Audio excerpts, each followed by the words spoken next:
Salut à tous, bienvenue. Vous avez peut-être entendu parler d'un film qui a obtenu un prix, le prix du public du festival Entre deux marches à Cannes. C'était il y a quelques mois. Ce film s'appelle Mon frère est un héros. Il parle du handicap d'une façon tout à fait particulière, la vision des frères et sœurs par rapport à leurs frères handicapés. Et ils font un périple incroyable jusqu'au sommet de l'Himalaya. En tout cas, il monte l'Himalaya.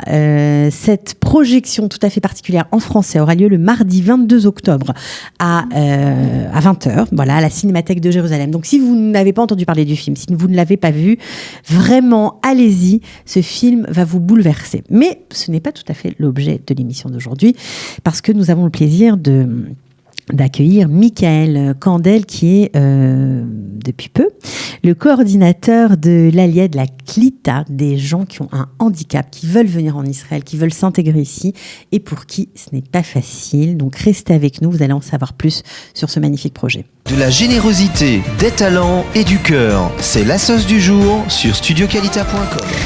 Michael Kandel, bonjour. Bonjour Cathy. Alors, ravi de vous voir de ce côté, de ce côté-là. D'habitude, c'est vous qui êtes à ma place. Ça m'arrive effectivement dans une autre mais vous émission. faites plein de choses. Non, mais vous faites plein de choses. Et c'est vrai que là, ce que vous allez faire, en tout cas, vous occupez des gens qui ont un handicap, qui ont des migbalot en hébreu, des handicaps, des handicaps, voilà, et qui veulent venir en Israël. C'est vrai que vous en êtes occupé comme ça pour rendre service à certaines personnes. Mais là, vraiment, vous le faites de façon plus officielle au sein de Kalita. C'est exact. Et tout a démarré avec cette merveilleuse soirée. Exactement. En présence du réalisateur, avec de nombreuses associations que vous avez conviées, parce que chacun a sa place en Israël. Exactement, voilà, donc ça fait déjà presque 3 ans que je m'occupe d'Aliyah et de Klita et d'intégration de personnes avec des handicaps lourds, des handicaps compliqués. De façon privée, vous le faisiez tout à fait bénévolement. Je le faisais de façon privée, exactement, bénévolement également.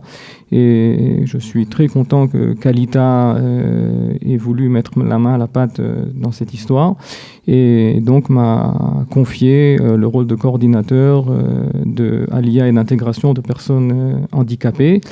Et c'est effectivement un sujet qui est un sujet très épineux parce que ça concerne d'abord les familles qui ont des personnes handicapées au sein de la famille et qui... Des adultes ou des enfants. Qui, on va dire...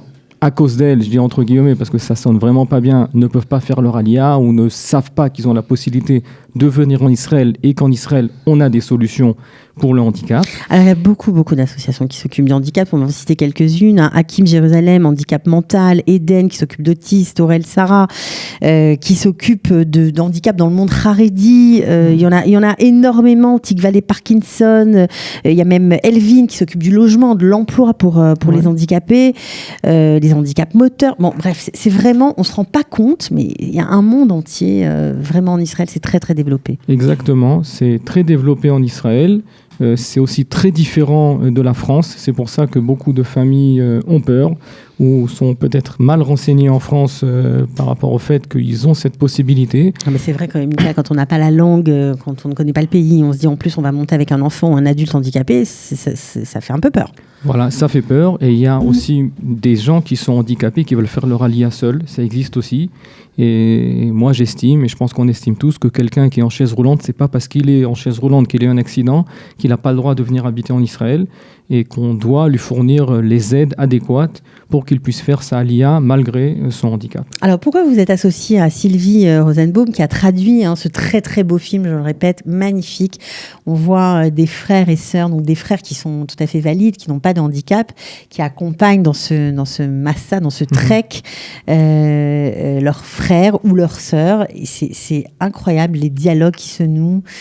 La difficulté aussi de ce trek, parce que c'est pas évident déjà pour les gens valides, alors quand on a un handicap encore plus, très très émouvant. Pourquoi vous êtes associé à elle pour cette soirée? C'est pour lancer ce projet? Alors cette association a été créée par les magnifiques Yoram Bitan et Sarah Bronstein de la Strategic Key Planning, qui eux aussi sont concernés par ce problème. Et donc, ils ont connu Sylvie et ils m'ont connu moi parallèlement. Et ils ont pensé que ce rapprochement pourrait arriver à justement déboucher à un projet qui puisse aider un projet qui puisse aider la LIA et l'intégration des handicapés. Alors, juste une question comme ça. Pourquoi vous avez souhaité vous engager dans cette cause? Parce qu'apparemment, vous le faites à vos heures perdues. Elles sont nombreuses. Vous faites beaucoup, vous travaillez énormément pour aider ces familles. Alors, tout à fait. Donc, même si l'activité aujourd'hui se fait officiellement au sein de Qualita, pour moi, ça reste une activité bénévole, puisque au prochain, je gagne ma vie ailleurs. Et elle vient du fait que j'ai aussi un enfant qui a un handicap. Et donc, il y a une dizaine d'années, je me suis tourné vers ce monde. Je suis retourné à la fac pour apprendre certains métiers qui concernent le handicap et pour me préparer justement à pouvoir aider les personnes handicapées pour l'ALIA à l'ECLA, ce que je fais depuis maintenant 3 ans. Vous avez découvert un monde que vous n'imaginiez pas exister, j'imagine. Alors effectivement, on découvre un monde qu'on ne connaît pas, le monde du handicap principalement. Moi, je travaille avec l'autisme d'adultes, l'autisme, on va dire, compliqué. Et c'est l'autisme. Quand on parle d'autisme, on pense peut-être à Rain Man, on pense peut-être à Dustin Hoffman dans ce magnifique film. Mais c'est pas ça. Il y a l'autisme, ça peut être beaucoup plus. Il y a d'ailleurs prochainement un excellent film hors norme qui va sortir de Nakache Toledano, qui va un peu rentrer dans ce monde-là, qui est un monde de gens qui se font mal à eux-mêmes, des gens qui ne communiquent pas. Et donc ça existe aussi. Et je pense et quand il y a des familles. Et si l'ONU parle de 20% de personnes handicapées dans le monde, alors ça comprend bien sûr tout le handicap, le handicap mental, le handicap psychiatrique, le handicap physique, ça comprend tous les handicaps. Mais 20%, donc s'il y a 20% de handicap dans le monde, donc il y a 20% de Olim potentiels en France qui ont un handicap. Et donc le calcul est très simple. Alors justement, on sait très bien que venir en Israël et pour obtenir des soins, quand on a un enfant, je vais prendre le cas d'un enfant handicapé, c'est très long de faire reconnaître le handicap de son enfant, parce que les gens viennent avec un dossier de France, ils ont l'impression que les choses vont suivre leur cours. Or, pas du tout, il faut tout recommencer depuis le début, paraît-il, et ça peut prendre 6 mois, voire 1 an, si on est mal préparé, si on ne tape pas aux bonnes portes. Quels conseils vous avez à donner à ces familles qui... Alors, d'abord, premièrement, donc, je m'adresse à toutes les familles qui veulent faire leur ALIA ou même qui sont déjà en Israël et qui ont du mal. Vous pourrez me contacter à la fin de cette émission. On va voir les coordonnées. Voilà, on va vous montrer mes coordonnées. Si vous avez du mal, vous pouvez donc me contacter. Donc déjà, en France, il y a un problème déjà de renseignement. Les renseignements sont difficiles à obtenir puisqu'il faut avoir affaire à des personnes qui sont vraiment au courant du problème et qui savent comment ça se passe en Israël. Et donc ça, c'est une première chose. Et après, en Israël, il n'y a pas encore de loi en fait qui régit la ALIA du handicap. Donc vous avez envie de créer un lobbying, vous avez envie d'un groupe de pression. Qu'est-ce que vous avez envie de faire ? Voilà, donc c'est évident qu'on va travailler d'abord pour arranger la loi, puisque effectivement, les 6 premiers mois en Israël, on ne peut pas toucher ce qu'on appelle le sal klita, d'une façon, et on ne peut pas également toucher parallèlement de l'argent ou une rente pour handicap. Donc il y a un décalage. Voilà, il y a un décalage, mais c'est complètement illogique. Voilà, exactement.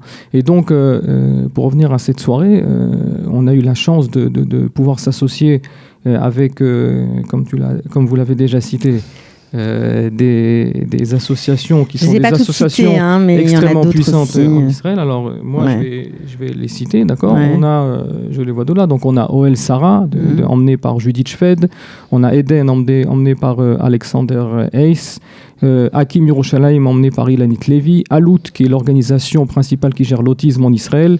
Avec un énorme budget. Tikva le Parkinson qui est dirigé par mon ami Lev, qui est directeur de cette association, qui est un Strasbourgeois.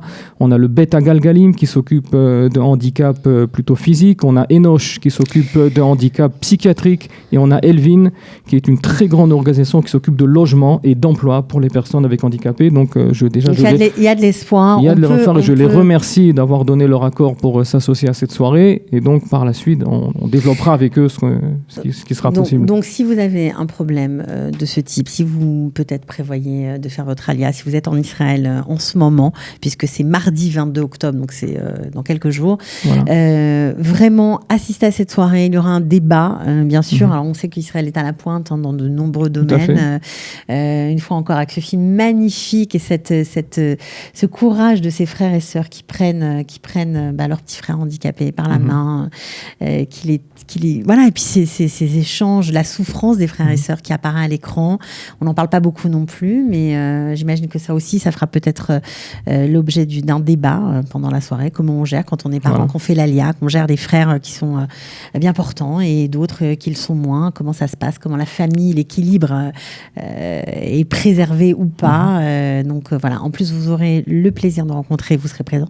Voilà, tout à fait. Il y a déjà même... On pourra parler avec vous. Exactement, je serai présent sur place. Les associations seront présentes sur place. Il y a déjà, il me semble, presque 200 personnes qui ont réservé pour cette soirée. Il reste encore quelques places. Je vous invite à contacter soit Sylvie Rosenbaum ou Sarah Bronstein. Vous avez leur téléphone sur le flyer de la soirée. Et puis sinon, vous avez bien sûr sur la page Facebook. Et puis surtout, non seulement vous verrez un film bouleversant, vraiment un film israélien bouleversant traduit en français, mais en plus vous aurez toutes les associations sur place. Vous aurez Michael Kandel à qui vous pouvez vous adresser si même vous avez un parent qui aimerait être mis en contact avec lui, si vous êtes ici. Et si vous galérez, parce que ça peut arriver, il pourra peut-être vous aider. En tout cas, bravo pour ce projet. Merci d'être venu. Et puis, on vous donne rendez-vous donc mardi 22 octobre à la Cinémathèque de Jérusalem. Mon frère est un héros, voilà, à 20h pour une projection tout à fait particulière. Bravo pour ce projet. Et longue route alors. M'avoir reçu. De rien, avec plaisir. Ciao. Au revoir. De la générosité, des talents et du cœur. C'est la sauce du jour sur studioqualita.com.